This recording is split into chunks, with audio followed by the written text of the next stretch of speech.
Okay, so hi everyone. My name is Jalissa Camillo. I am the peer advisor coordinator, and I will be moderating today's panel. My name is Oscar Cortez. I'm the Tech 2.0 project coordinator, and I'll be moderating with Julissa. So we have a nice mixed group of panelists today. We have Gerlene Kerr, who is a current LaGuardia student and a peer advisor. Carly Sanchez, who is an adjunct and is also a former LaGuardia student. Matthew Joffe, the Director of Outreach and Education and Wellness. And then we have Rachel Moreno, who is an alumni and also a former student success mentor. Would you guys want to do a further introduction of yourself? Hi everyone, my name is Gerlene Kaur, and as Julissa mentioned before, I'm a peer advisor in Humanities Department, and I'm a student as well, and my major is mass communication in LaGuardia. Thank you, Gerlene. Carly? Hi everyone, my name is Carly Sanchez. I'm so happy to be here today and see your faces virtually. Like Jalissa mentioned, I am a professor at LaGuardia. I teach currently criminal justice. So shout out to all my students and everyone who's here to support and to learn some information about self-care. My background is forensic psychology, and I also have a background in family therapy as well. And most importantly, I'm a LaGuardia alumni. Thank you, Carly. Matthew, would you like to? I'm Matthew Jaffe, Director of Outreach and Education in the Wellness Center, and I've been at the college going on 26 years. And prior to being in the Wellness Center, I directed the Office for Students with Disabilities, and I'm excited to be here. Thank you for having me. Thank you for taking time to be a part of this panel. And Rachel. Hi everyone, I'm so happy to be here. As Julissa said, my name is Rachel Moreno and I am an alumni from LaGuardia Community College. And I am currently studying at Pace University with a major in criminal justice and a double minor in philosophy and law. And I'm graduating in 2 weeks, so that's exciting.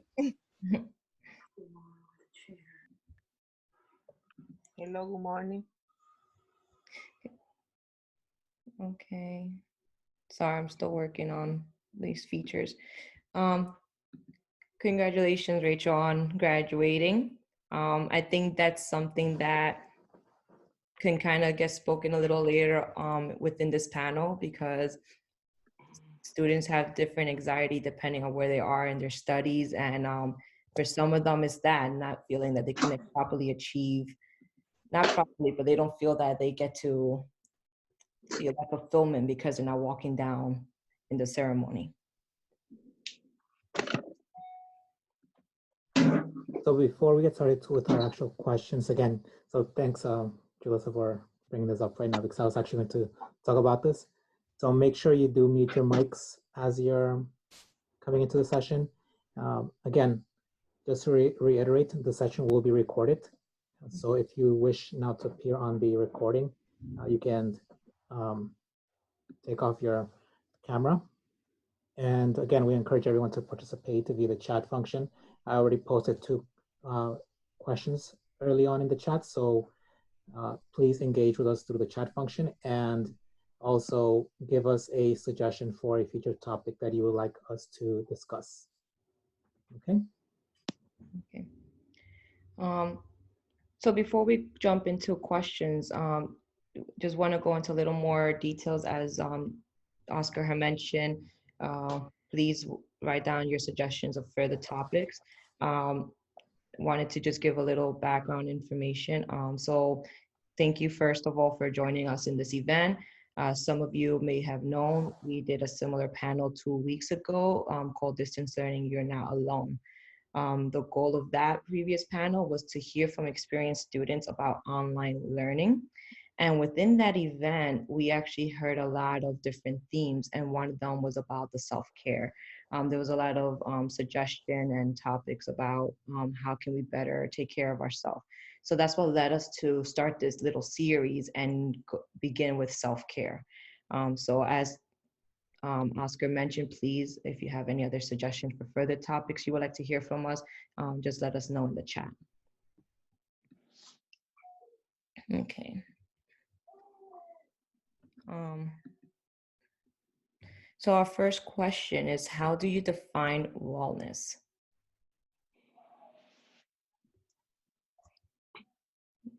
So Can I go first? yeah, Caroline, go ahead. So for me, I would define wellness as a state of being in a good health. It can be like a place or a person or emotions where I don't have any filter according to my emotions. I'm gonna talk about exact how I am feeling. There is no fakeness, not lie, no shyness, no nothing, just being honest with my emotions. And when I will feel like honest with my emotions and I accept that how I'm feeling actually, then it's gonna develop in a good health.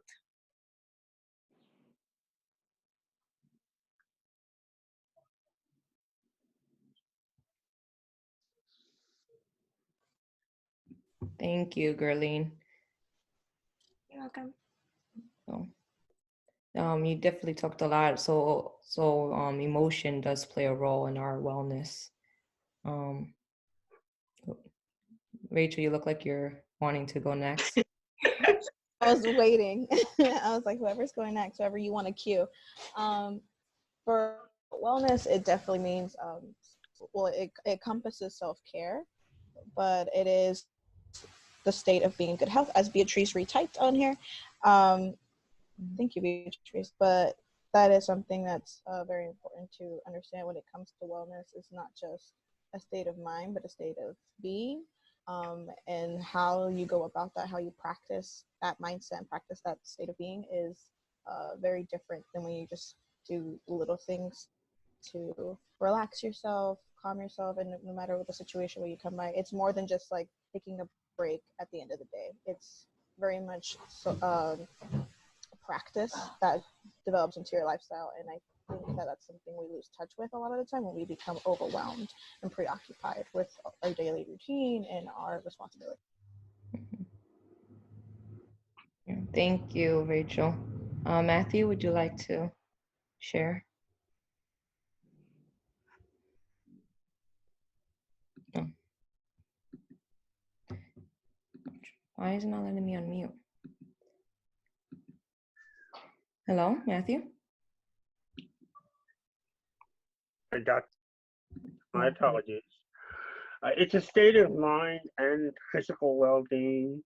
There are lots of sort of multifaceted areas in our lives that claim a piece of our wellness. Our work situation, social situation, our spiritual situation, all of these contribute to what wellness means for an individual. It's also taking responsibility for your own wellness and doing what you feel is necessary. No one's going to do it for you. You have to take charge, and it's going to be different for each of us. But I think that wellness is sort of in flux, and that sometimes we're in better states than we are at other times.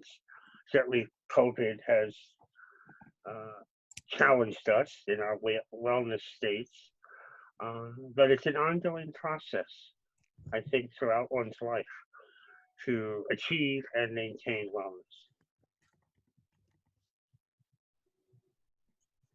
Thank you. And Carly? Well, wellness for me is a source of empowerment. It's taking authority over your psyche. It's advocating for your being. It's an opportunity to exercise your power through respecting your mind, body, and also, for me, spirit. It's a state of being on good terms with yourself, being mindful of your health needs, all while adapting to those life changes and everyday stressors that may arise, and pursuing positive efforts towards change.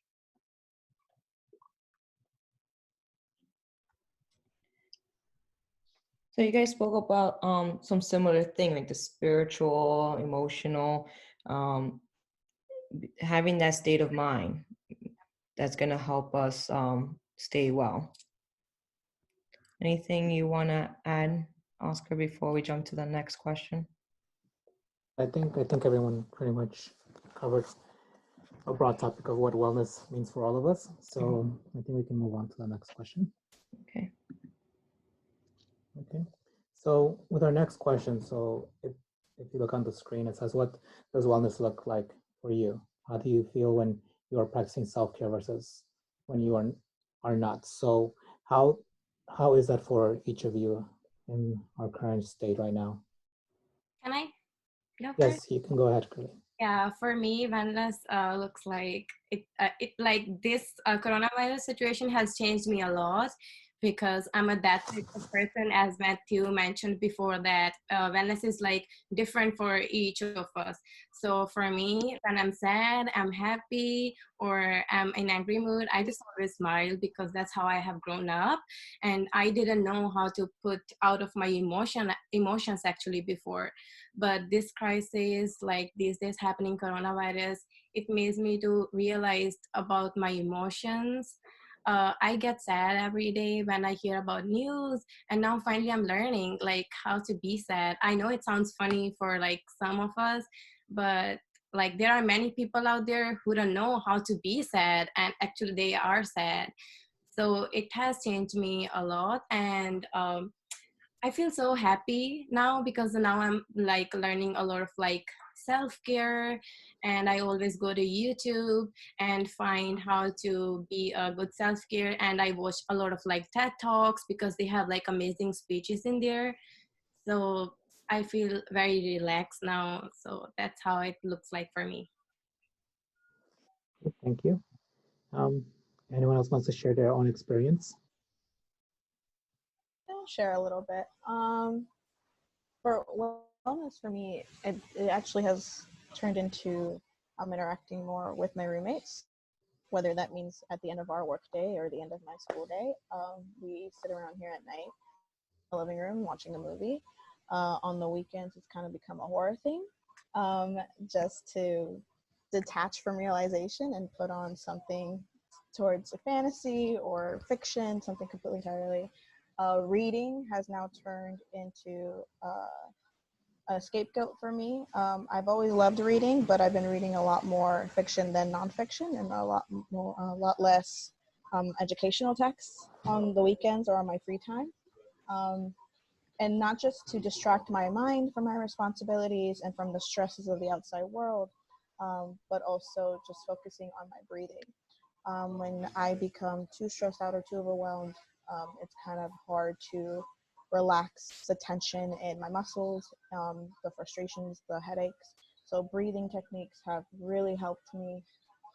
When I go to bed at night, I'm at least listening to music for an hour, or rain sounds or white noise or something before I can even fall asleep, which is something that helps relax me a lot. I think, like Carly, my spirit is also something I'm very careful about to take care of. And then so with that, in the mornings it's either reading scripture or doing something before I start my day, because if I don't, then I just feel like in a constant state of panic. And for some people, like throughout all this, it's become very important to practice my spiritual wellness, because of the fact that I did lose my job through all of this, just because they can't afford to pay us. We can't go out. I'm being a non-essential worker, so all I have right now are my responsibilities at school. So that's something, and that's how I practice self-care as well. Matthew or Carly? Carly, you want to go first? Yeah, I'll piggyback off of Rachel because she kind of led into my thought. Wellness for me is the establishment of an open and honest relationship with myself.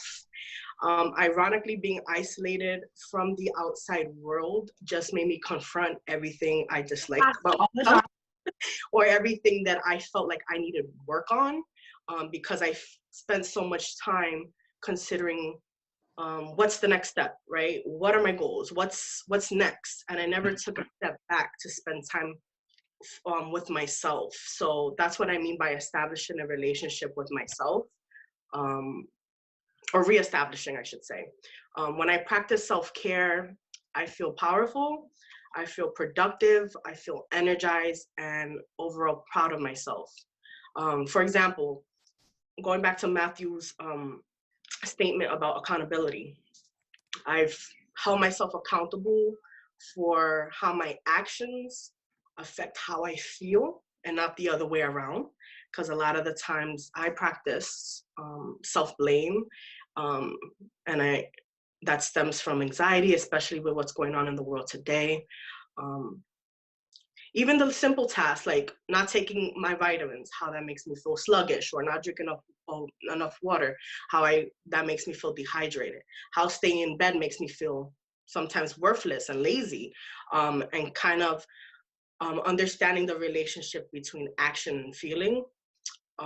Also, simple tasks that I have made difficult because I have become so comfortable with being in a safe space. So holding myself accountable helps me in establishing that change that I want to see in myself, believing in that change. Excited to announce my all-new limited edition collection with Fab. I thought that was the thoughts. And also creating caution when triggers arise. So especially during these times, like I took pride in being a homebody, right? And I know a lot of our students and a lot of you guys can relate. Because I feel safe in my space. When I was a student, as much as I enjoyed being on campus, I found myself a lot of the times running home because it was my comfort zone. It was my safe space. It was my right. And ironically, during the stay-at-home movement that's occurring now, I become resistant to the idea of staying home because I feel like the right to live has been taken away from me. So that's something that I've struggled with, but I'm learning to live with now by combating those feelings of sadness, of frustration, of anxiety, by practicing different self-care techniques to help replenish my spirit, Rachel, that you mentioned as well. And I'll touch a little bit more about some of the specific therapeutic techniques that I have used that has helped me later on in this discussion. For me, it's a kind of harmony. I feel a sense of balance when I practice self-care. It's a sense of accomplishment and momentum to keep it going. So it's a kind of self-fulfilling experience. And when I don't practice self-care, my body tends to remind me quite loudly, not getting enough sleep or not eating regularly, allowing the workday to dictate when I can eat and take a break. Those are counterproductive to my sense of wellness. I also think that it's, like others have said previously, it's an opportunity to not only get in touch with yourself, but also to challenge yourself so that what you do doesn't become a routine to the point where it's potentially stagnant or stale. So I'm always asking myself, well, what could you do in addition to what you're doing now? What's plausible? What's not possible? I think that wellness requires honesty and reality, so that the things that I like to do are on hold, and I've got to live with that. I'll talk more about that later. But it's also, I think, very important for me to monitor how I'm doing on an ongoing and regular basis, which means being in the here and the now, being present, so that I can observe what's going on, not miss something that's important to me, as well as start to think about what changes do I want to make, if any, going forward. So it's like staying fresh with yourself and acknowledging your feelings and emotions, your fears, um, and accepting the fact that some of them are part of this new normal movement thanks to COVID-19. Um, for all of us, pretty much, with rare exceptions, we've never experienced anything like this. So this is a true challenge to what we hold as a notion of wellness for ourselves and for our families, loved ones, and the world in general. So it's a brand new ball game to redefine wellness in a way that works for us um, individually and collectively as a society. Okay. Thank you, Matthew. Yes, so I was going to ask something right now, but it actually is leading on to our next question. So I'll let Julissa bring up the next question, and then I may just jump in throughout the next question to speak about this. Okay, but everyone brought up excellent points. I mean, before we actually jump into the next question, some of you have mentioned some helpful suggestion on how to practice the self-care. Matthew, would you like to share any support that like the wellness provides in terms of self-care? Sure. Well, the Wellness Center is focused strictly on working with students. Faculty and staff are asked to contact Dear Oaks, which is the employee assistance program that the college offers. That some of our workshops are directed at the college community in toto. There are some key points that I think are important to stress, particularly now. One is sleep hygiene. It is so critical on a number of levels to maintain good sleep habits. It's a challenge sometimes. I was thinking about what was being said earlier by Carly in particular. It's easier to stay in bed now because the bed's right there. And so it calls your name slowly and softly and says, "Come on back." I was just looking at an article on sleep hygiene, and they said the bed should be used for two things and two things only: sleep and sex. Other than that, stay off the bed. Okay, and so sleep is really critical. It also means that our immune system is up and running so that we don't get sick. Now illness takes on a whole new level of fear because the symptoms we used to sort of brush off as the common cold, are now being replaced with, is this the virus? And so there's a whole new level of fear. So sleep is critical. The media, everybody, inquiring minds want to know, right? That's what made all the tabloids sell. But there's a point where you have to ask yourself, why am I watching this? And I'll be very honest, self-disclosure time. I deleted CNN from my computer because I found that every time I watched the news or turned on the television, I didn't do well. It had a very negative impact on my whole state of being, physically and emotionally. And of course, because of the virus, I had nowhere to run. I was stuck here like everyone else. So I deleted everything. I haven't turned on the news since March 14th. So it's a long time. And people say, well, how are you going to know what's going on in the world? And I said, trust me, if there's a breakthrough in the virus, my friends will call me and tell me. I don't need to do this to myself. So be careful how you use media. Be careful how you use social media. It's a fabulous tool right now, more than ever, to maintain relationships, which is also critical for self-care, family and friends that are not local. or even just around the corner and you can't go visit. Um, Social media is the key. However, some forms of social media put out a lot of unchecked information and people's opinions. And there are people who mislead and people who misunderstand the information. So if you're looking for solid, factual accounts and you're okay with the media, then check out either Governor Cuomo's website that he has put up in New York State or use the CDC website. Neither of them deal with emotion. Okay? And there's a TV show from many years ago called Dragnet. It's just the facts.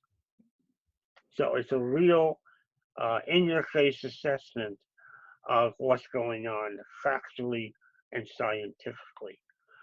You also need to remember to have fun.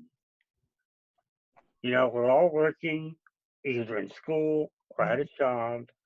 We've had to redefine what work is in the home. We have to learn a bunch of technology we never heard of before. But we can't forget to have fun. It's important that you don't lose touch with what brings you pleasure every day. And that every day you should spend time, half an hour, doing something that's fun and rewarding for you. At the end of the day, you don't want to feel as if you've taken care of everybody else except yourself. Yeah, it definitely brought up a lot of good points. I know that Gerline earlier has said that watching the news was making her sad. In the comment section, Rachel had mentioned deleting her apps. But then most importantly, as you mentioned, we got to remember to have fun and to think about ourselves, which I think this is probably where Oscar was going with this, but it does lead into our next question. Which is, do you find it difficult to practice self-care? If so, what are some challenges that you have faced when practicing personal wellness and self-care? And what strategies do you do to overcome these challenges? I go first. Sure. As Matthew mentioned before about the news channels, so when the whole virus started, I was watching a lot of news. At some point, I lost many people that I know because of the coronavirus. So I was having really bad days and I couldn't even sleep for the whole night. At 2 a.m. I used to wake up and call everyone and just say like, oh my God, we all gonna die. I'm gonna die. I don't wanna live because as being extrovert, like I'm like double extrovert. I need, like, this is my food to just see people and meet people, talk to people. And now I'm staying home. So I feel like for me it's the end of the world. So I just stopped using like a lot of like news apps. And as being a mass communication student, I know that social media is very persuasive to give you anxiety about the news and what is going around you. But like then I thought that no matter one day we're all gonna die. That's true. Like no one can run away from that. But this is not our time to think about a lot of stuff. This is a time to just be positive, because I heard this quote from Abraham Hicks. She's a American inspiration speaker. She says that you attract what you think, you receive what you believe. So if you will think positive, it's gonna happen to you. So I started to watch like funny videos, and I'm talking to my family, and I'm that type of person. I never used any face mask on my face. So now I'm just going to YouTube, watching how to make face mask at home. I'm doing my own manicure, pedicure at home. I'm just trying to keep busy myself so I can just stay away from whatever is happening. Like we don't have control on this, but we can control on our emotions. So that's how I overcame with this challenge. Thank you, Gerline. Who else would like to share? I want to speak on Gerline's comment on like staying positive through all of this. Staying positive has actually become a burden. It's become a chore. And I think that's how me, my current classmates, and everyone else that's still working, that I still talk to, do feel. Being positive is, again, it's just become a chore. It's become almost draining. So instead of trying to stay positive, I think what I've allowed myself to do or allow myself to practice is just staying hopeful of a future, working towards a goal, working towards that future and the endless possibilities. And they're not always positive. They're not always positive outcomes. They're not always things that, you know, will uplift our spirits. But at the end of the day, what it is that I've lived and experienced another way of life. I've experienced and lived another chapter in my life, in the community, in the world. However that may be experienced is completely up to me. And that has to do with staying in touch. As Matthew said, staying in touch is crucial with loved ones.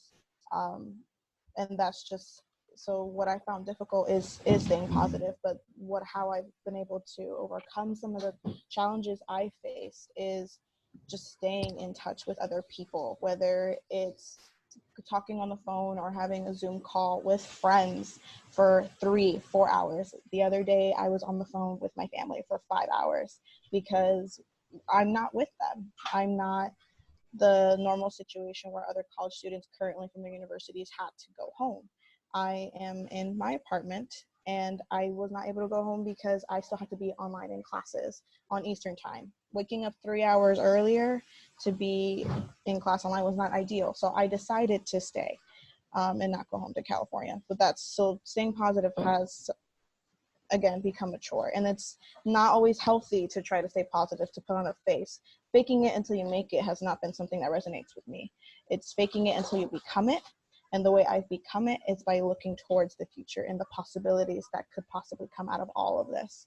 And that's what keeps me going, is motivation, is inspiration, by being hopeful. Can I say something on that? Mm-hmm. Yeah, so again, you mentioned that you have a hope. So being positive again comes on hope. Like wellness has like its own stages.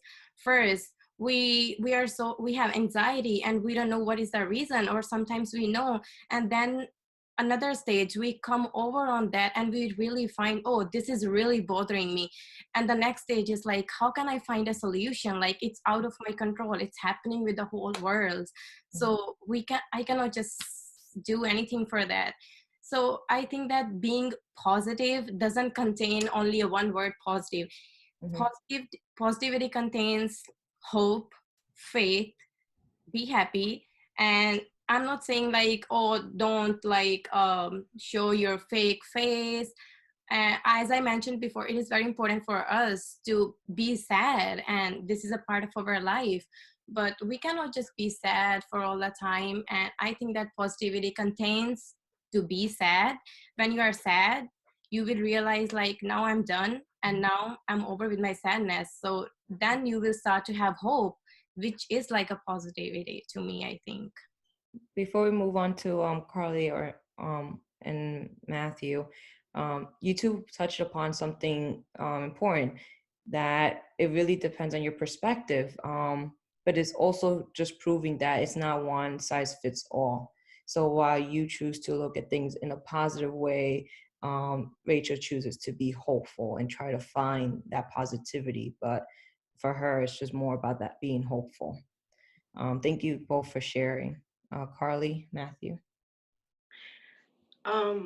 So great points, ladies. I think in all honesty, wellness sometimes feels like a tug of war. It feels like, well, for many of our students, and me included, when you suffer from anxiety or you're suffering with depressive symptoms, there's no positivity or hope in your outlook at all. So that's one. There's a difficulty in even understanding that hopefulness exists, and being positive is so foreign to you that it's something that's not attainable at the moment. So my mind sometimes wants the best, for example, when my body is dormant. Even the simple of a task, like I touched on before, become difficult for me. For example, my mind wants to get out of bed, start my day, but I become so overwhelmed with everything that comes after getting up, that my body literally shuts down, because all those triggers and that fear that's coming from not even the media, but my own worry, right? And my inability to be hopeful at times. But my body physically, like I mentioned, it does not move. And then I begin making excuses. And then some days I do complete tasks, but because my body is so overworked, and I didn't establish a relationship with my mind and my body for that day, my mind feels like it's traveling somewhere else. So in order for me to stay grounded and to find my foundation just on a daily basis, I created something that I live by called the BASE model of self-care. And the BASE model is basically an acronym. So BASE being present, A is for asking questions, S is for scheduling and organizing those thoughts, organizing your goals, organizing your daily task, and then E for accepting what can't change. And I wanted to just go over each of the meanings briefly if I have time. Jalissa, is that okay? Yeah. Okay, so I mentioned being present. So B is for present, meaning present in the moment, understanding what you are feeling, where is the location and time you are feeling this. Sometimes what you feel can be related to the location or the environment you surround yourself with. Even social media, right? Even our own neighborhoods, even struggling in our own households with the ruckus and chaos that can go on a daily basis. Also understanding, this is actually tips from some of my students that I surveyed, is understanding where most of your work that you do is getting done in your home and what is surrounding you at the time. So being present in that moment, being present in your mood that you're in, and the timing of your work is also key. For example, I can remember I woke up one day and the task alone for me for that day was so overwhelming, more so than the days that we considered normal in the past, that I immediately proclaimed the day as today's a bad day. Can anyone relate to that? Yep. Today is just a bad day. It's gonna be a bad day. I'm not in the mood. I don't want to talk to nobody. I'm not having it, right? Even your dog, your pets make you upset the way they look at you, right? But then I realized I became consistent in waking up in a bad mood every day because I was so used to the routine of telling myself that it was going to be a bad day. So some techniques that I use that I wanted to share with you all, some therapeutic techniques. Someone before mentioned breathing. For those of you who have the iWatch and ignore it when it tells you to breathe, I'm that person. But I've had to learn to discipline myself in taking that time to breathe, as something that has helped with my anxiety and some of my triggers is implementing coping skills, which is basically how to deal with those feelings or those stressors or that anxiety. So one thing that I wanted to pass along, and some of you may be utilizing this or know this technique, is something called the 5 sense challenge. So the 5, 4, 3, 2, 1. So you take a moment, look at 5 things around you, right? Spot 5 things, say it out loud to yourself. Touch 4 things around you, be present, understand what you're feeling, right? Mention 4 things. Listen to 3 things that are happening around you, okay? Whether that's your mom cooking food in the kitchen, your dog pedaling right across the floor, your child crying in the background, being present with that sound, and so on. So smelling 2 things, tasting 1 thing. And this allows you to have a moment to yourself to really found your feelings and understanding those emotions while you're, or in addition to those breathing techniques. And also utilizing I statements. So like I mentioned earlier, a lot of the time you become self-blaming when you're in that spiral, right? Of anxiety and of inability to be positive, that using I statements instead of blaming yourself or blaming others for that bad day, right? Is I feel blank today, therefore I will accomplish so and so. And if anyone wants more information on these techniques, I'll be happy to provide you with some more information after. So that was being present. And then I'll touch on a few more, asking questions. So remember, guys, that I mentioned having a relationship with yourself. So asking questions, you can think of it as having a healthy conversation with yourself. For example, asking yourself, even if it's during everyday tasks, like waking up, that can be difficult for a lot of us. Immediately when you ask yourself, you establish the relationship and authority over your mind, over your psyche, over your feelings, over those emotions.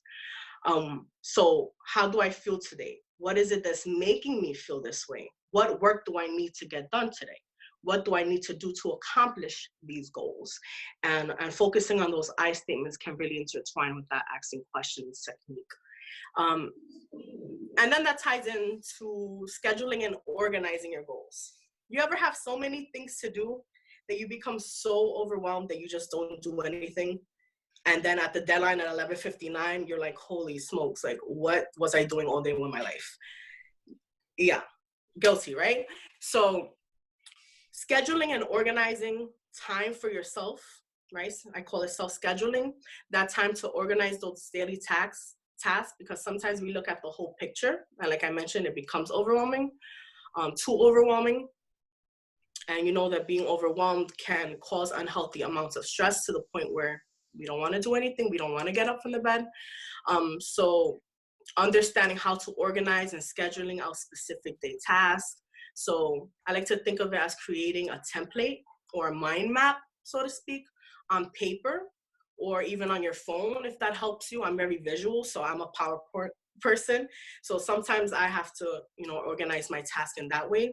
And holding yourself, going back to the idea of accountability for what gets done and what doesn't get done. And then lastly, I'll wrap up with accepting what can't change. So this for me is the most important one of them all in terms of taking control over those everyday stressors that sometimes is beyond our control, such as the current pandemic that's happening, which spirals for a lot of us into financial troubles, being laid off, being isolated from family, that come with other uncertainties, and accepting that we can't change those things beyond our control. So what does this mean? Accepting what can't change, for example, using the tragic experience that the world is facing, this time is very important to understand and to adapt to uncertainty. Sometimes our circumstances block our potential, block our ability, right, to be positive, to be hopeful, to grow through focusing on uncertainties, right?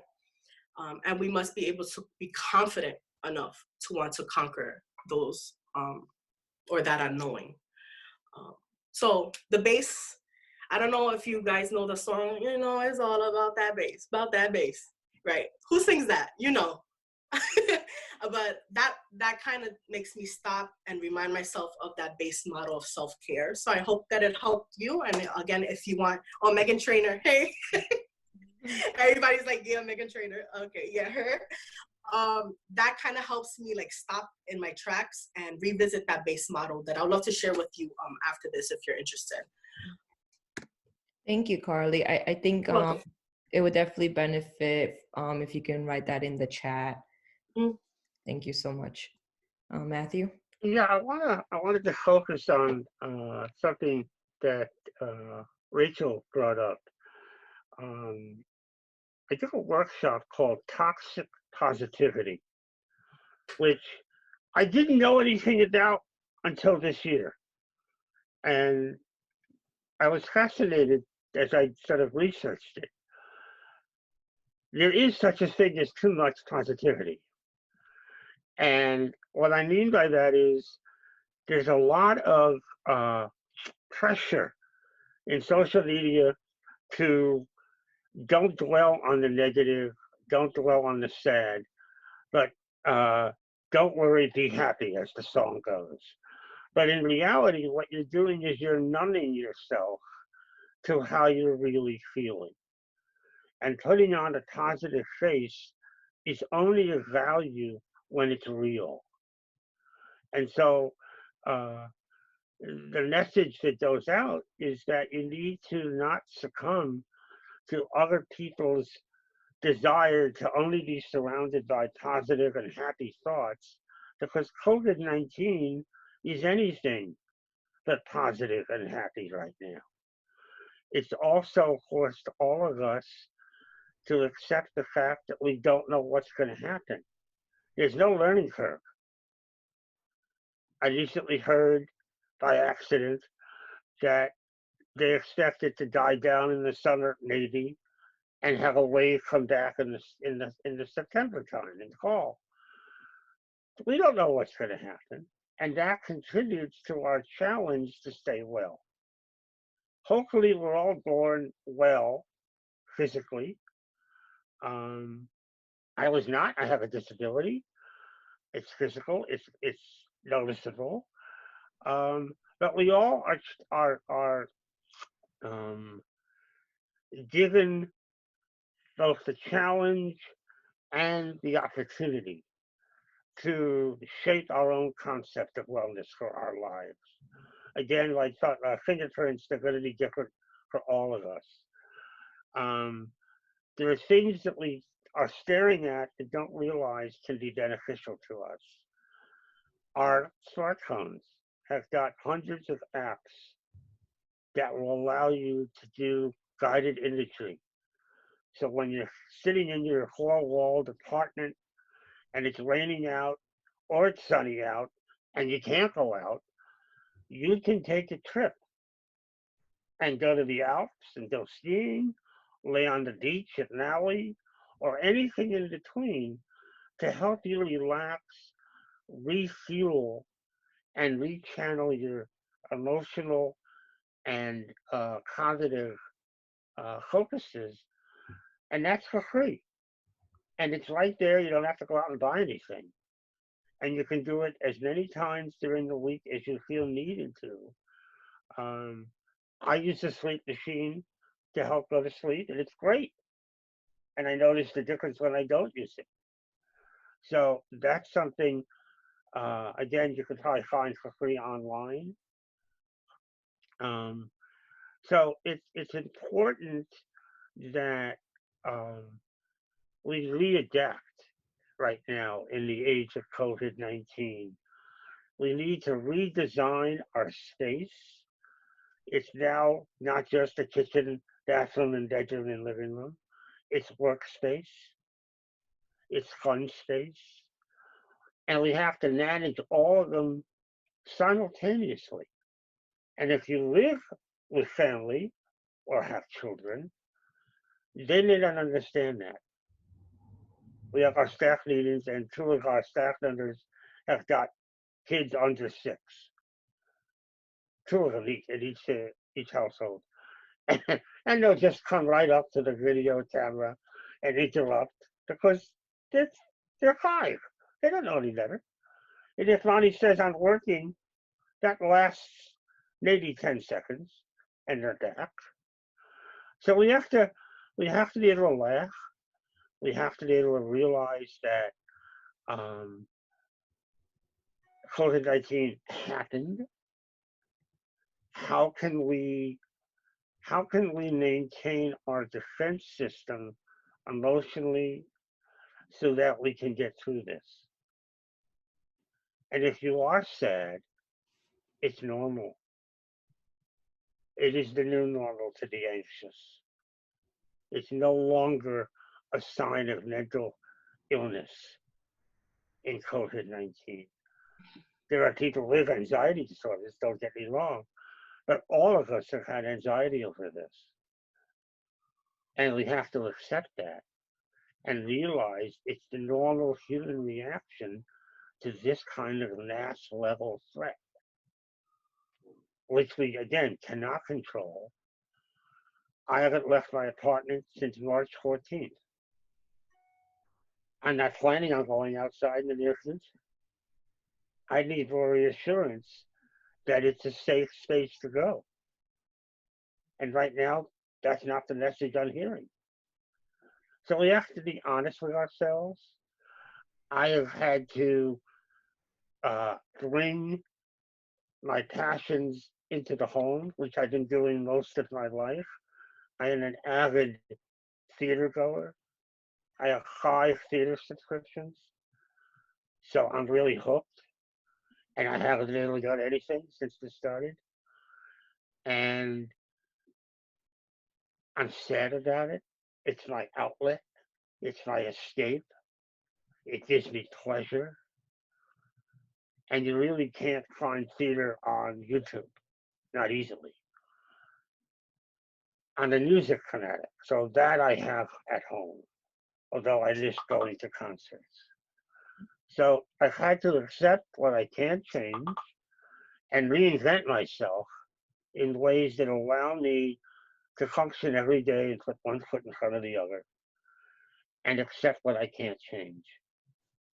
I could easily say I'm the victim. All of us could. But that serves no purpose and no value. We're already having ourselves imprisoned in a way by COVID-19. We should not spend any time whatsoever imprisoning ourselves further. It makes the whole process that much more difficult to come back from. So I think that when I don't practice self-care, I tend to feel not myself. I tend to think darker thoughts. I start to worry. I get up, like Arlene said, I'll get up in the middle of the night. What's going on in the world? So when I see myself leering that way, I say, all right, what's going on? What can I do to reverse the direction? How can I give myself something which not just makes me, quote, feel good, unquote, but that is nourishing for me and beneficial, and a reminder that our lives are not just made up of a collection of events that happen on a given day. We all have purpose, we all have meaning, we all have direction, we all have goals, wishes, fantasies.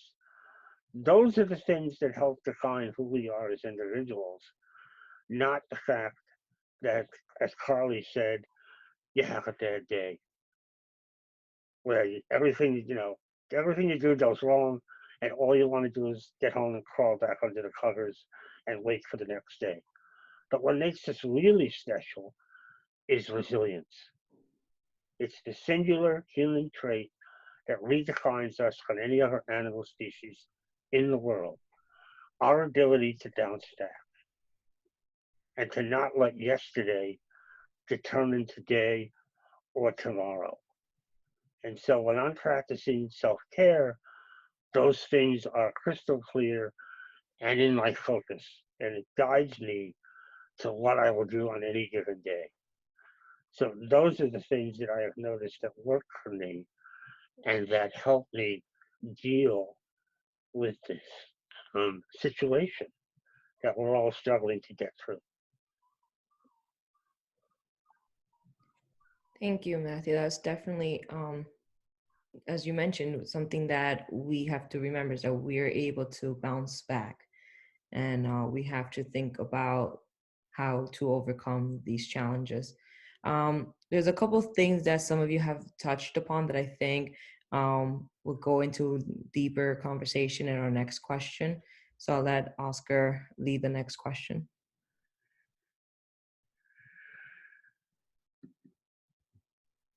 Right. So all of you have been bringing up great points as to how you deal with this pandemic that we're going through right now. But how, if at all, have your wellness and self-care routines have been impacted by the virus? What are some things that you would normally do that you have not been able to do as a result of this current situation? And what have been your alternatives? So some of you have been speaking about this in certain ways, but can you give one example as to something that you've done on a daily basis that has impacted? And again, Matthew, you brought up theater. So we would like to hear from everyone else, like a routine that has impacted you? And what are your alternatives for that? Can I go first? Yes, Gerline. I love to go first for everything. So for me, I miss going to school. I know for some of like, it's gonna sound so normal, but for me, going to college, it's a big deal of my life. And like when everyone was not going to the campus and we were peer advisors, so we went there like after coronavirus, like 2 or 3 days. And I went to wellness center. I was crying. I hate to go to wellness center because I don't want to face my feelings. That's how I am. I was. And I just didn't want to go to the wellness center, and I was crying, and I was going to the cafeteria and I was looking there is no one. And school, college, cafeteria is meant to be with students. And I miss those lines, like in the cafeteria waiting to pay for their food. I miss those restrooms line in the women's restroom when you have to go and use the restroom. I miss those things in ladies' restroom when we look ourselves in the mirror. I miss those days going to building C, to building M, and see my other peer advisors and say hi to them. It's just like so emotional for me, because like school and college is made for a student. And if there is no student, it feels like so heartbreaking. So I really, really, really miss going to school. And now every day I pray to God, like, please get rid of the virus. I promise that I will not ask him for even Sunday break. I would love to go to school on even Sunday or even Friday, Saturday. I don't want to have any holiday. I promise. I just want to go back to my normal life that I miss a lot. Thank you. I agree with Gerline on that one. I definitely miss waking up, even though I was always like, I'm late to a lot of things, but I miss waking up and getting ready and just getting on the train to go to class. I miss walking in on my professor's dad jokes, because that's how he always started every class at 9 a.m. And he'd always have something, and he does it now virtually on Zoom. We call it Zoom University, but it's different when you're experiencing a person walking in the door, saying good morning to security, doing all of that, walking across the street to my office. One of the responsibilities I have at school, I am the senior class president for the class of 2020 this year that we're graduating. And I miss going to that office to be there for my seniors who can come in and ask me questions, what they look forward to towards graduation. I miss having those in-person conversations. Now they just text me, or I just get an email with questions and concerns, and it's not the same. Being present, I think, is, in that sense, like that's a different type of being present in the moment that I miss. I miss that constant interaction, because some of those just walking up and down the hallway, is checking in, saying like knocking on the door, trying to get in contact with me. And now we don't have that. Now if they want to talk to me, we have to schedule a Zoom meeting, which is not even ideal half the time, just because of you're always on some sort of Zoom call now. And time has been believe it or not, I feel like we've been given more time now. But even with more time that we have now, it's just become overwhelmed for me, at least me specifically, is consumed with meetings, working after hours, like just staying on call for some people. And that's just the reality of the situation.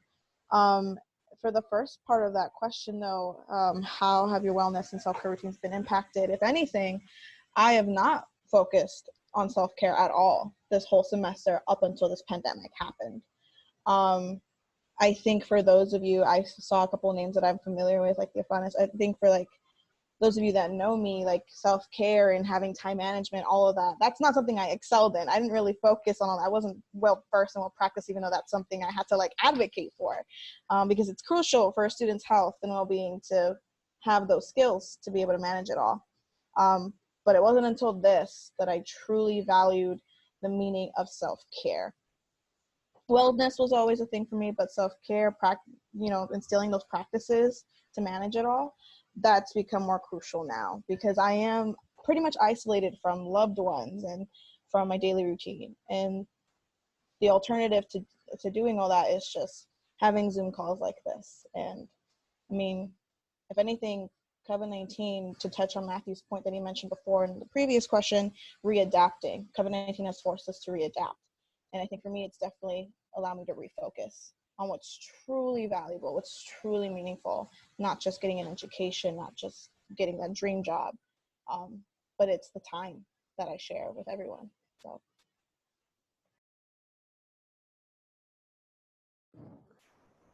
Matthew? Well, for me, I think the fact that technology has become a surrogate in maintaining relationships is one of the most sort of drastic changes. I'm fluent in 3 platforms that I never heard of before. And I use them professionally and socially. And my iPad decided to die in the middle of the COVID virus. And I realized when it happened, I like flipped out. It's like, how am I going to Zoom socially with my friends?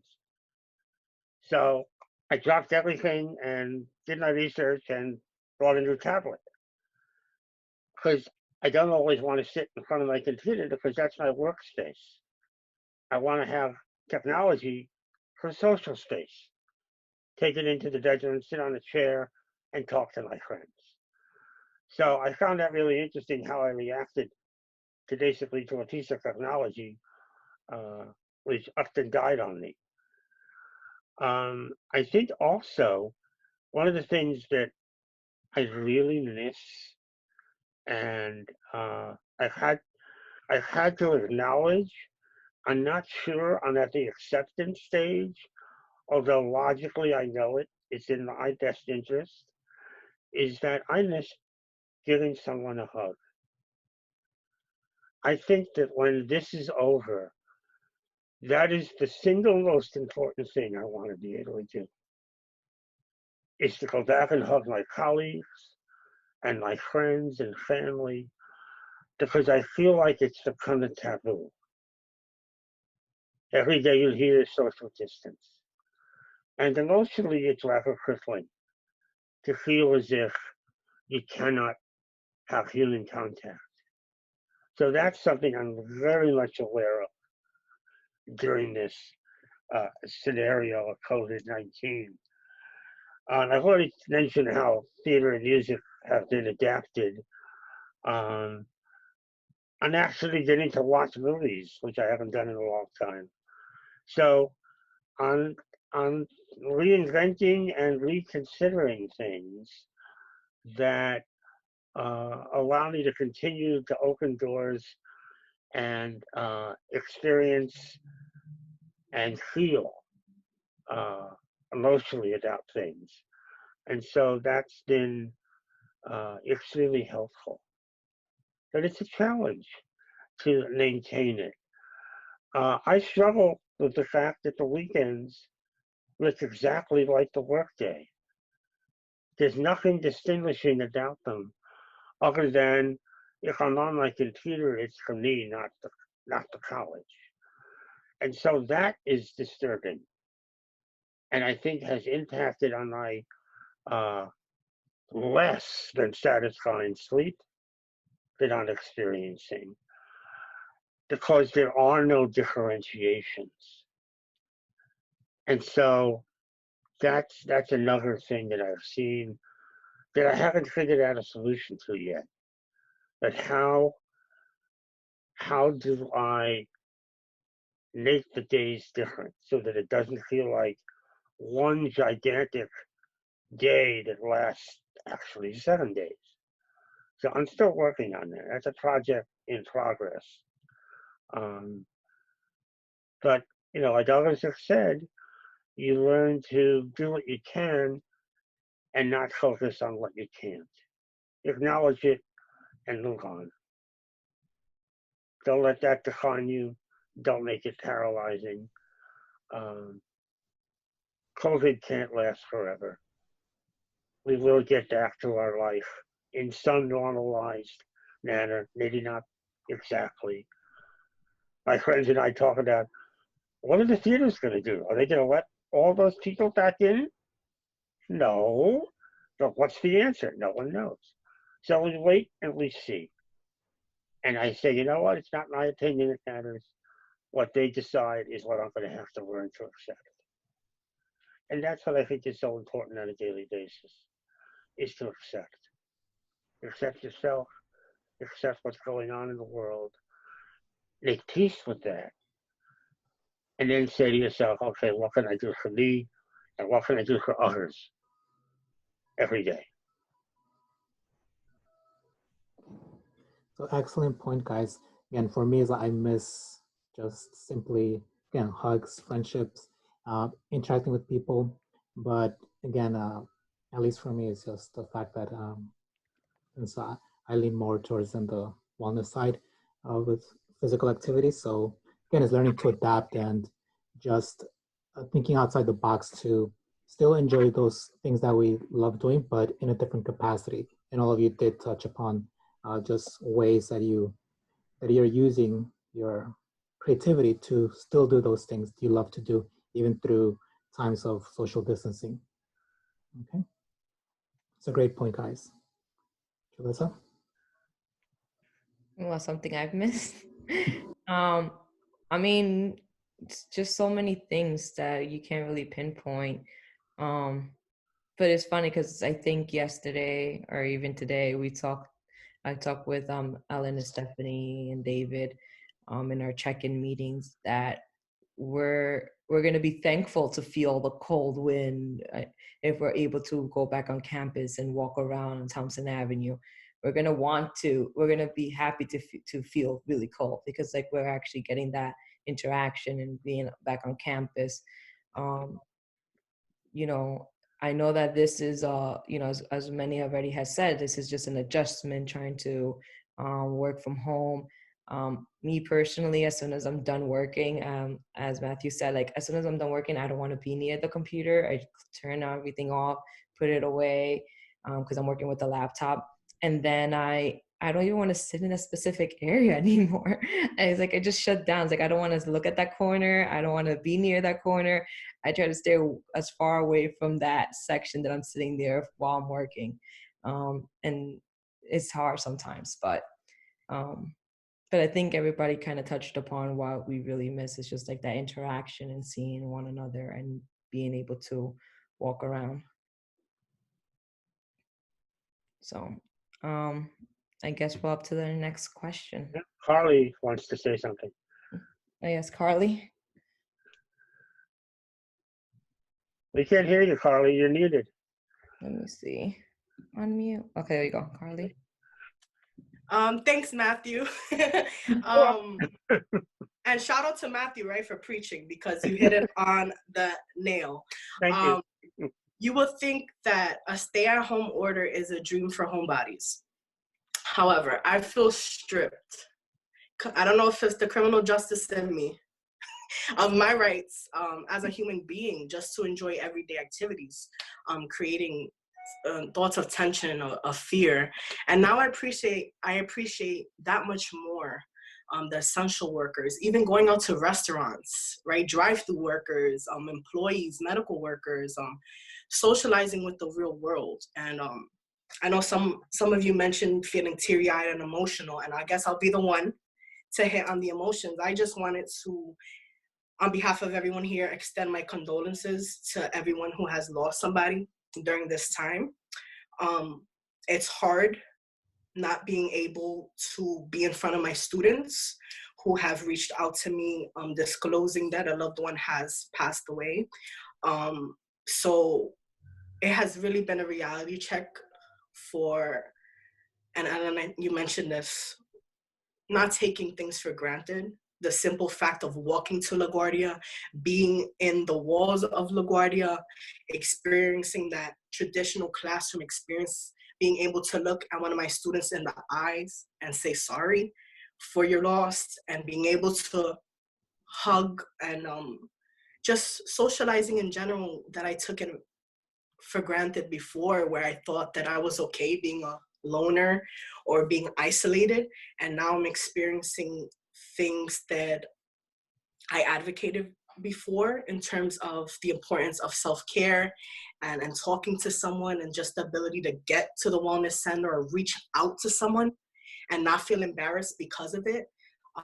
It really has come full circle for me. So I just wanted to touch on that, and some alternatives that I have used in supporting my students and even friends and family is taking advantage of those, right, Matthew? Those things that we are not very familiarized with, whether it's Slack, right? That I use for my class, and I reach out to my students, and students video record and check-ins and all these things, and Zoom and FaceTime. And I'm somebody that I haven't had social media in years. And however, I found myself literally typing in search results for CNN posts or things of that nature. So yeah, I just wanted to go back to the idea of being grateful. I know it sounds cliche, but being grateful for your own mental health in whatever state it is in, and having hope that others are there, that you are not alone. Going back to the theme of today, you are not alone. There's a lot of us who are feeling emotional. I just want to, again, send out my condolences and support. So for anyone who would like to reach out and moving forward, take advantages of some of the resources that I can share, I'll do my best to accommodate that. So thank you. Ellen said it. Gratitude is never a cliche, Carly. So just keep repeating it, because it's something I think we're all experiencing in a different way, and it's finally accepting it for as it is. Something I learned through workshops I've given is that every day you get out of bed is an act of gratitude. Because it gives you another chance to do something that represents who you are. Well said. Yeah.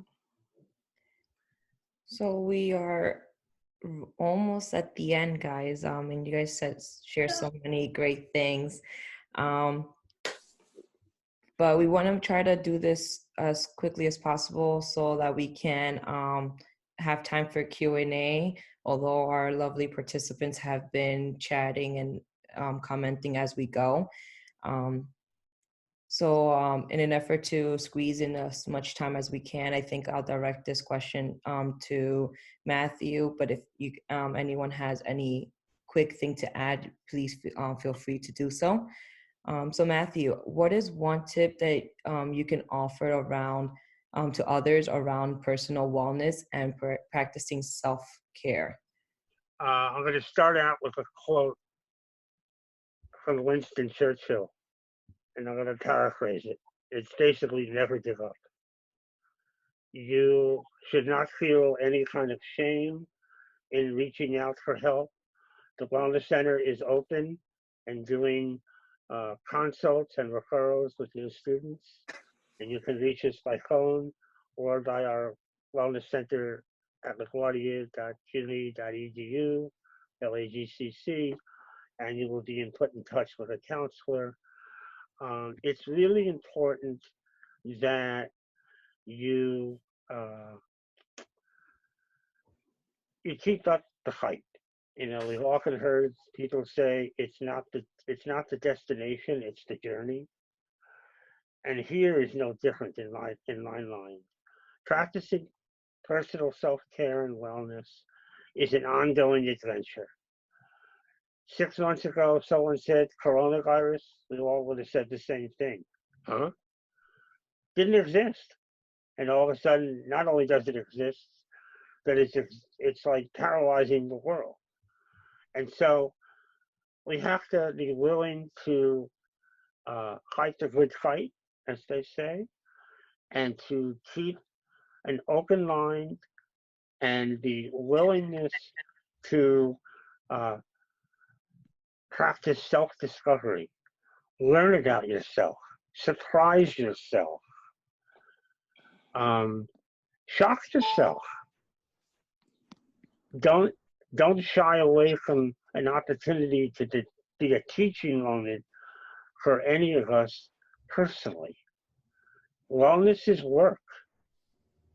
It's not something that someone hands you in a gift box with a bow. You have to practice it. And it's different now that we can't go out of the house, but it's there with us. We have to connect to it, discover it, make it our own.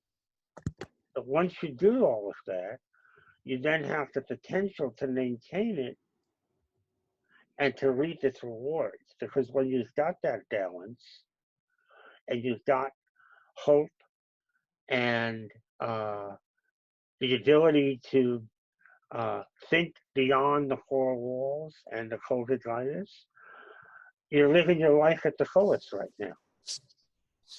So I think those are things that we all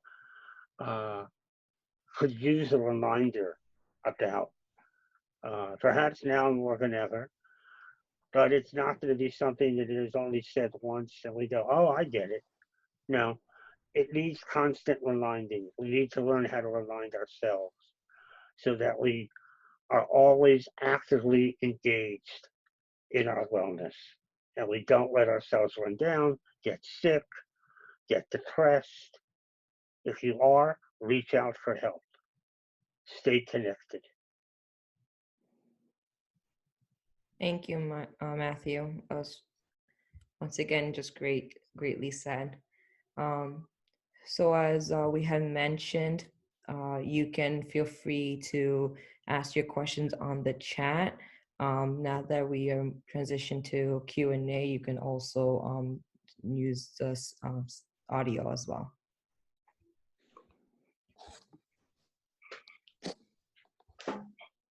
So we're opening up to the floor at this point. So again, feel free. You can use you can raise your hand, I believe, in Zoom. And there's a raise your hand feature as well. If you have a question, or you can just simply unmute your mic and just state your name and ask a question to our panelists. Matthew, Amy has a question asking, is the Wellness Center accepting newcomers? Yes, we are accepting new students. We are unable to right now provide counseling in the Wellness Center, that we will work with the student, identify the issues, and help them with a referral to a place which they can take advantage of and get the services they need that meet their financial conditions as well. If they have insurance, a sliding scale, it's challenging, but that's our focus right now. So yes, people can contact us at Wellness Center at lagcc.cuny.edu or at 718-482-5471. You can leave a message. Our frontline staff are processing all emails and phone calls and acting on them immediately.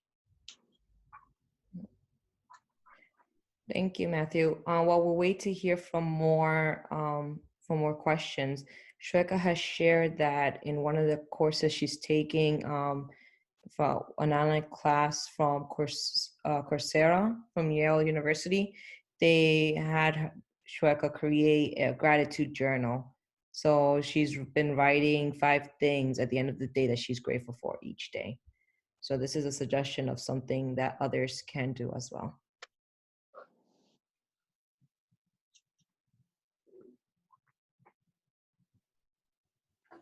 If I can add on to something about Matthew said while we're waiting for more questions. Earlier he mentioned, well, I guess it's just the theme of self-care and rediscovering yourselves. That's something that we keep touching on. And reflection, self-reflection is something that I think can keep us grounded, something that could keep us also present in the time that we're experiencing. So something, for example, like the gratitude journal, I know for a fact a lot of the people that I'm currently working with through the school, they are journaling every day. That's just something we share. Something our student development activities office does is from PACE. they always post up like a story on Instagram saying like, what am I doing today? Literally ask me anything, and they share what they're journaling. So I found this to be very helpful when it comes to self-reflection, reflecting at the end of the day before going to bed, or it's just something to think about and to be listing down things I'm grateful for and listing things that I can see. But that's just, I think, a good practice to have and something that anyone can jump in on if they're looking for something new to try out in this time. That sounds like an interesting take to what Carly had recommended, which is ask questions, ask yourself questions. So for some, it might be a matter of writing those things down. Thank you for sharing. Are there any questions, guys, as we slowly begin to wrap up?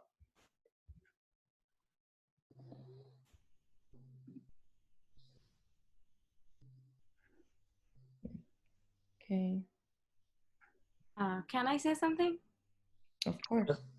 Yeah. So, people, this is like a tip because it has happened to me. And I wanted to share with everyone. Like, people who wear glasses, they know how important glasses are for you. So it is very important in these days to take care of your glasses. I broke my glasses and I cannot even go to the doctor and get my new glasses. So I'm just using my old one. So it's giving me headache all the time. So it is very important for us to like take care of your glasses. Thank you. Thank you for sharing that, Gerline. Yeah, right now it's a matter of thinking of different ways to take care of yourself, and that one way is making sure you take care of the things that you need. So like your glasses, for example. So once again, in the chat feature, feel free to ask questions. Also, as we stated earlier, this actually became a series out of our previous panel. So if you're interested in other topics that you would like to hear, please also write them down in the chat. We're looking forward to hearing what else you would like to hear from us and how to proceed. Anything you would like to say or share, Oscar? Yeah, so again, it's like the floor is open to everyone to at least speak about what tactics you're doing, how you are actively engaging in wellness within your environment. So again, feel free to use the space to share your own experiences. So at least all of us can hear a little bit about what you're going through as well. So again, that can either be through the chat or through your microphone. Mm-hmm. Mm-hmm.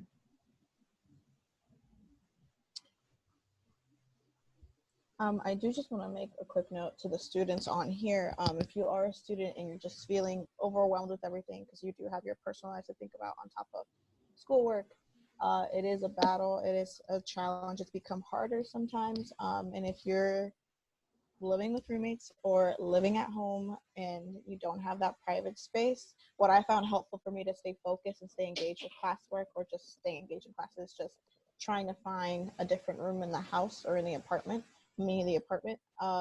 to stay focused and re-energized. Because if I don't, I kind of lose my mind after like pulling out my hair a couple times. I'm just like, let me just try a different room in the house or something. And if you can't try a different room in the house, try a different position. Try a different way of like fixing your room, like feng shui, move the bed to the other side of the wall, whatever you can do. That's just something that you can, something I recommend trying when it comes to staying sane in classes and stuff.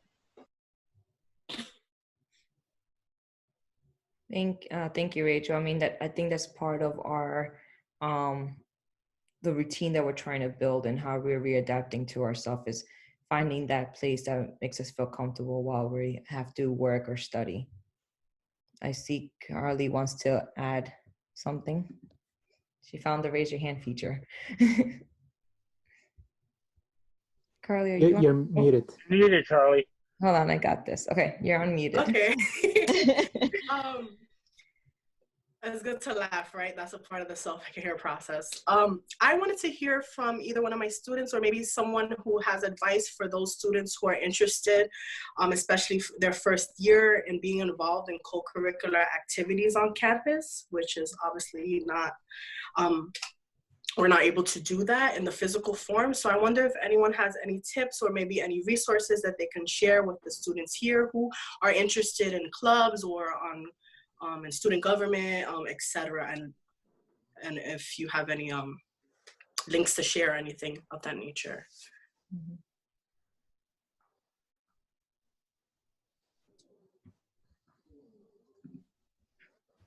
So one thing I would add on to this, Carly, is if you have a LinkedIn account, I think that's a great tool to find out other panels that are going on through various institutions. So at least in my part with my program, which is Tech Scholars, I do share a lot of information around panels surrounding technology. And so for example, like hackathons, because those are still going on, but in a Zoom environment. So it's a good tool to use during these times if you're looking for professional panels regarding any particular topic. So I would say that would be a good platform to use. Mhm. Yeah, just adding on to what Oscar has said, um, you know, we're doing the best we can to try to make you feel connected as students. And the LaGuardia really focuses on your student emails. So any virtual events that we can provide, we'll be notifying you through your student email. So it's very important to take a look at those emails. For this event, we try to promote it through your emails as well. We shared it on social media. We shared it on LinkedIn. Um, but you know, we're just one program out of so many that LaGuardia has. So it's very important that you check your LaGuardia emails so that you're able to try to stay connected as much as possible. If I could add to that, Lisa, one of the long-standing beliefs in the Wellness Center has been that Wellness Center just doesn't do counseling. So we offer what we call alternative learning classes, and we are offering on a weekly basis now 2 yoga classes, a Tai Chi class, and something called Game Break, which is only for students. The other 3 are for anybody that works or attends the college. And they're all on email, they're all in LaGuardia, and there's an opportunity there to practice your own wellness and take time out of your day to do something that's for you. It's free, and it's being done mostly on either Zoom or on WebEx. And that's been the new version. We offer them as real classes when we're on campus, so we will go back to that format. But right now, they're still online.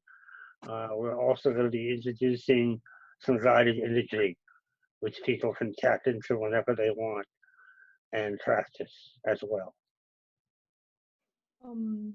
I wanted also to add and very like in touch with the last few comments, and it's that well, it's a suggestion for the topic, but I was how can that be done in one of these meetings? But something that came to my mind is like activities to make this time worthwhile, because I've had the experience with friends that when I talk to them, all the time they tell me is that they're really bored, whether because they lost their job or they have more like free time and they don't know what to do. But I hear from, like, I would say a good amount of people that they're bored, they don't know what to do, and sometimes it's hard to find also the, I don't know, like the maybe the courage or to start learning something, to start a new activity. So I don't know, like connected to what Matthew was saying and Professor Cardi ask about the activities, maybe that could be one of the next topics. And also, if I could just shout out Matthew, the virtual dog therapy, is that still coming up? Thank you. I forgot about that because that's brand new. Yes, we have one more session this Thursday night at 5:30. If anybody listening here today is interested, send me an email and I will send you the link. And we're adding a whole lot more to virtual dog therapy as well in the next few weeks through the semester. We have an arrangement with an organization. So thank you, Carly, for bringing that up. I forgot. Yeah, you're welcome. So new. Yeah. Yeah. Not the same as touching the dog, which is what we used to do, but it's going to come back. It'll be back as soon as this is over. But right now, you can still do it online. Great. Okay, so we're keeping track of time, so it's already 2:36, and again, we're a little bit over our time. So at this point, we're going to start wrapping up. So again, we would like to thank all our panelists for being part of this great discussion around wellness. So again, so thank you, Gerlene, Carly, Matthew, and Rachel for being part of this amazing panel and sharing your experiences and tips around wellness. And again, we encourage all our students to ask questions, check your emails, and to, again, continue to do your best at school and to, again, take care of yourselves, which is the most important thing. Okay, so once again, thank you everyone for being part of this panel. This panel will be recorded, so if you came in late, we will be posting this to the YouTube channel. So there'll be a follow-up email to everyone who signed up for this panel. So you'll be receiving more information on that. And again, we encourage you to send in your ideas for a future panel so we can actually cover that, okay? And if you want to at least email our panelists, is that okay with us sharing your emails to the students? That's totally fine. Absolutely, please do, yes. Please do. I just shared my LinkedIn as well if anyone wants to message me on there as well. Look at you. Okay, so again, thank you everyone for being part of this amazing panel, and I hope you enjoy the rest of your day and be safe during these times. Okay. Thank you. Bye. Bye-bye, everyone. Thank Bye, you. Bye, everyone. Thank Stay you so safe, much. everyone. Stay Bye, safe. everyone. Take care. Bye.